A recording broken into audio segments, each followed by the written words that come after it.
Hello everyone and welcome. So today I got something on my hands which I didn't expect to see anytime soon, or maybe anytime at all. But I got Asus N7800GT Dual Extreme. Kind of the same card which I was repairing sometime recently. I thought box gonna be more fancy, but no. So this one actually supposed to be open box or somewhat like a brand new old stock, and this one's supposed to work. So we're gonna take a closer look what do we get inside the box, because that's gonna be definitely a new thing for me, and then try to benchmark it first to see if it works at all, then compare it with mine, and it's gonna be pretty interesting. So let's get started and let's open that card.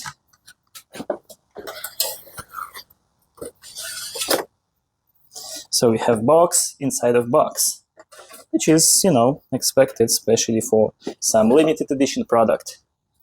So we got our pretty thick manual. Look at the thickness of it. Looks like it. Oh, okay. So there is one inside of another one. I see. Then we have plenty of discs. So Call of Duty 2, Asus drivers, some virtual drive. Oh, wow. Emulator, DVD, some games, more games, some software, more software, and then the box. So yeah, that's pretty neat. And I guess it was covered with just one rubber band. So we're gonna put it on the side. Then we have, what is that? Wallet for discs? Yeah, looks like a wallet for discs. So all of those discs we can actually move inside. That's interesting why they didn't do that. I mean, obviously over here, that's the main thing. That's a card, and I see it present. Then we have some composite as video. I'm actually not sure. Some sort of analog. Yeah, as video output, composite output.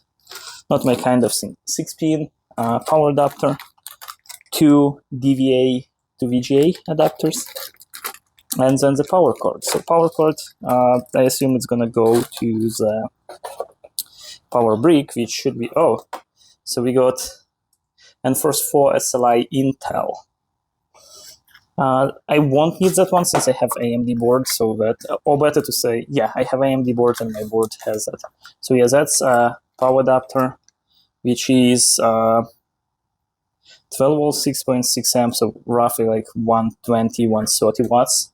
Again, since I have a power supply, decent power supply on my test system, I won't need that, but that's quite neat to have external power adapter or power supply. And then for sure, the main thing which I'm interested in is the card, and I'm wondering to see what is the number. So limited edition 1850 of 2000s. Looking on PCIe, it has some, dirtiness.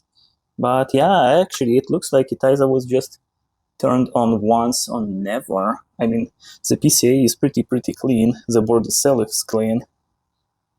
I mean, overall, it's the same as... Oh, look at that.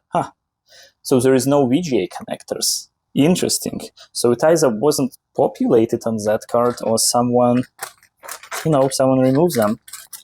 That's interesting, because my card has them. So let me grab my card and put them one next to each other and see how do they compare. So that's the new card, and that's my card, which had a lot of time. I had a lot of fun with that. And as you can see, PCIe over there is decently used. All of these fins, and I mean, I replaced a bunch of stuff. But yeah, now I have 2 of them. Not just one, but 2. And yep, mine has VGA, as I said. This one does not.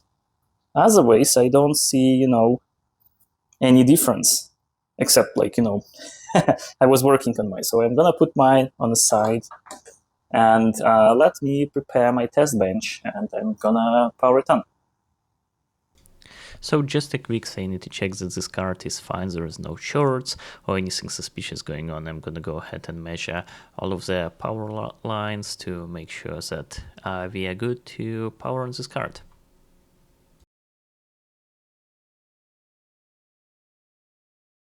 So I'm preparing my test bench, and that's our card.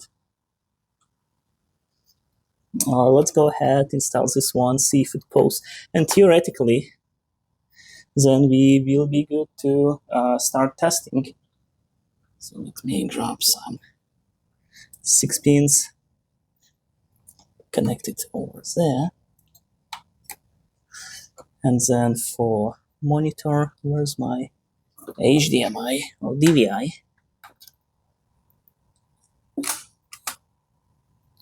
Now it's time to power it on and see if it pulls.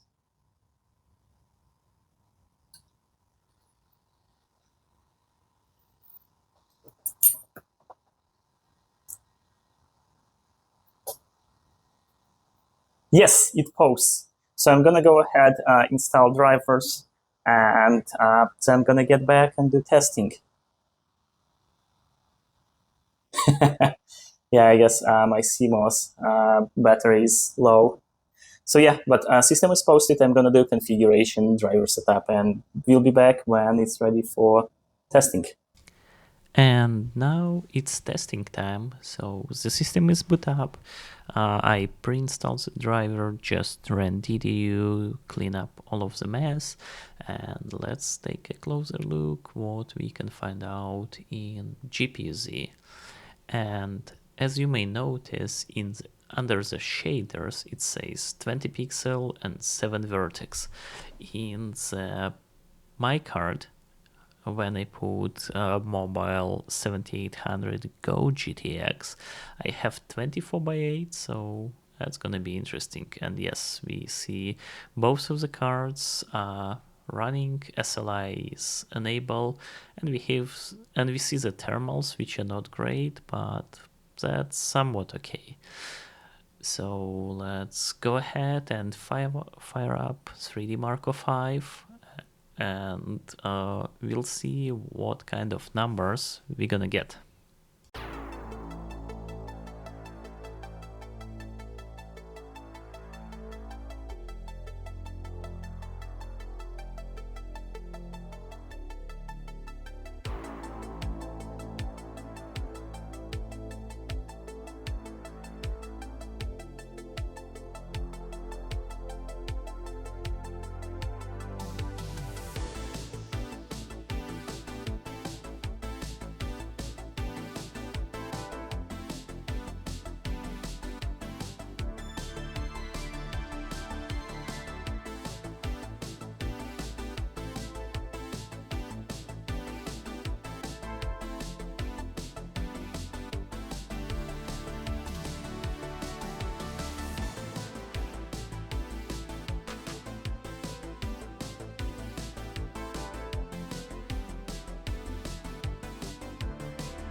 So we got our score, it's 10,635. I'm gonna go ahead, quickly save it with all of the details for future comparison, and then we gonna switch to 3D06.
And we got our 3D06 core, which is 6436. Again, I'm gonna go ahead, save it or take a screenshot of it for comparison. And as the next step, I'm gonna swap the card, install my Frankenstein card, and then we'll repeat all of these benchmarks. So see you in a bit.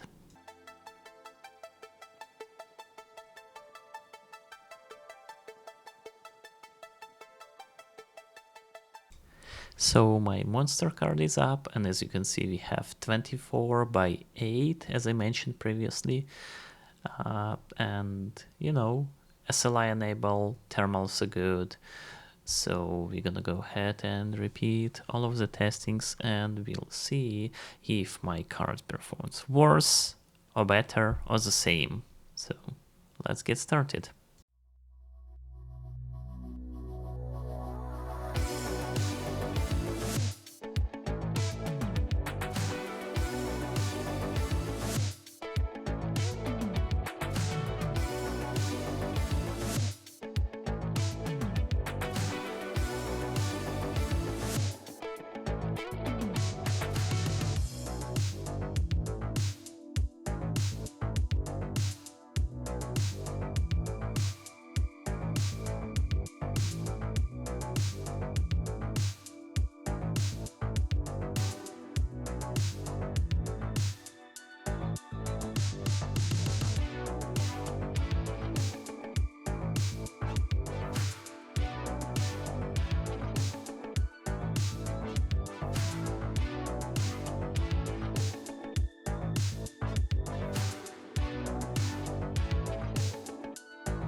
So now we got both scores for 3D05 and 3D06 for two GPUs. I again just gonna go ahead and capture the results, and let's do a little bit of comparison.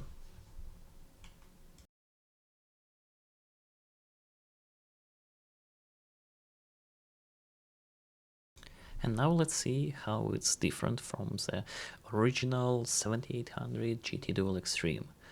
And look at that. So we got a little bit more points, which is probably good. In 3DO6 we got like 400 more points. It's not a lot of, but at least the card which I've been working on doesn't perform worse, which is on upside. We put the mobile chips, they have more vertex and pixel modules, and also they can run on a little bit higher clock. I didn't overclock that. The power delivery on this card is not great at all for both GPU core, memory controller. For the memory we have like one phase, and for two GPUs we have three phases in total. So not much at all. So I don't mess for now with overclocking, and let's take a look on 3DO5 results. How that one is different for both of those cards, because 3DO6 is a little bit more demanding, and in 3DO5 we can barely notice the difference, and those cards performs almost identical.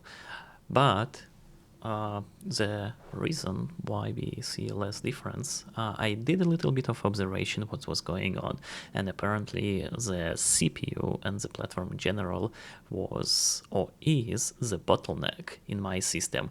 Most of the time, like especially in 3DO5, I don't see GPU load higher than like 65-70%, and my CPU is pretty packed, and considering that it runs with DDR1 RAM, the platform in general looks questionable, and I'm actually not quite sure why Asus decided to pick this kind of platform for that GPU. And just a quick reminder, Asus didn't put any video BIOS for any future motherboard, like not for Enforced 5, 6, for nothing at all. So I actually may need to create my own dual PCIe X8 to a single X16 riser, and put that on some system with a better CPU and RAM, which is most likely gonna be my X58 machine. But yeah, that's it for this video. From what I'm really happy, my card doesn't perform worse than original, and probably what's even better, that I was able to get on my hand the original working N7800 GT Dual Extreme.